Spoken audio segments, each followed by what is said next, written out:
কথায় আছে, যদি মারো অন্যের জীবনে উঁকি ঝুঁকি, সময় দেবে তোমায় ফাঁকি। নমস্কার, আমি পায়েল এক রাশ ভালোবাসা নিয়ে আপনাদের কাছে। আজকের গল্প মৃত্যুদাতা যমরাজ। যমরাজ একদিন একজন ব্যক্তির বাড়িতে তার মৃত্যু সংবাদ নিয়ে পৌঁছালেন।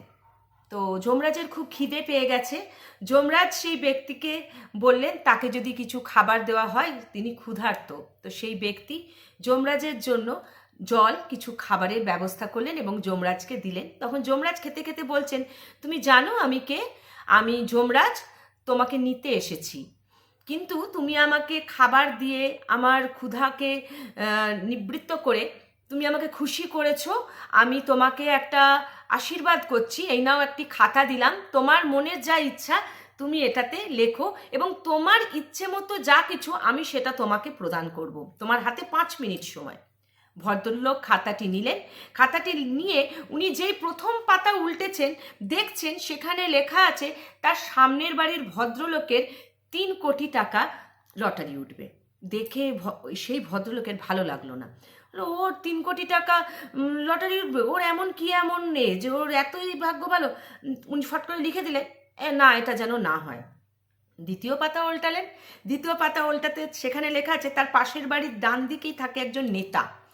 তো লেখা আছে সেই নেতা কয়েকদিনের মধ্যেই বিশাল বড় মন্ত্রী হয়ে যাবেন এবং তার খুব নাম যশ হবে, তাকে আর জীবনে কখনো পিছন দিকে ঘুরে তাকাতে হবে না। সেটা দেখেও ওই ভদ্রলোকের ভালো লাগলো না। উনি লিখে দিলেন যেন এটা না হয়।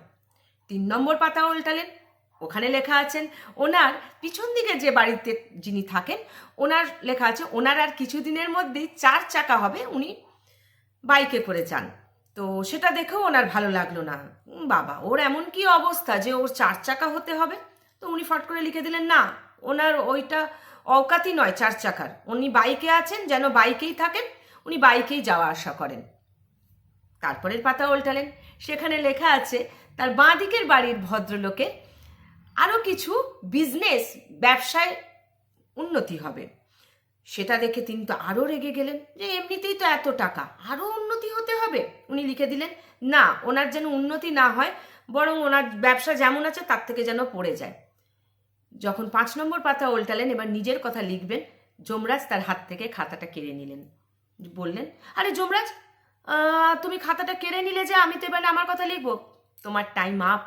তোমাকে আমি 5 মিনিট সময় দিয়েছিলাম। এই 5 মিনিটে তুমি কি করলে?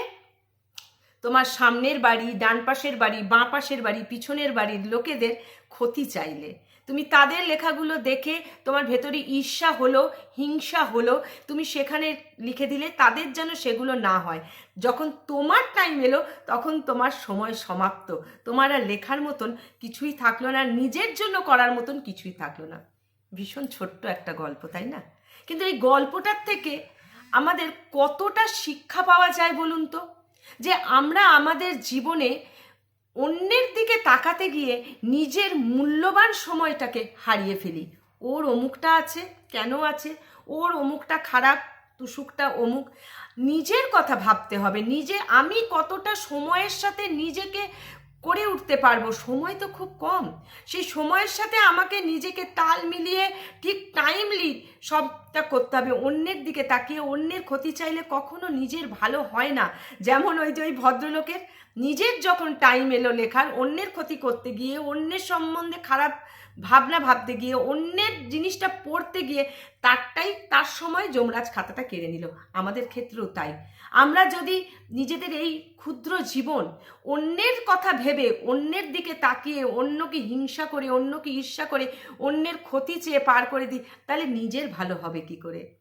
ভালো থাকুন, ভালো মনে থাকুন, ভালোবাসায় থাকুন, সবার ভালো করুন, নিজের ভালো আপসে হবে।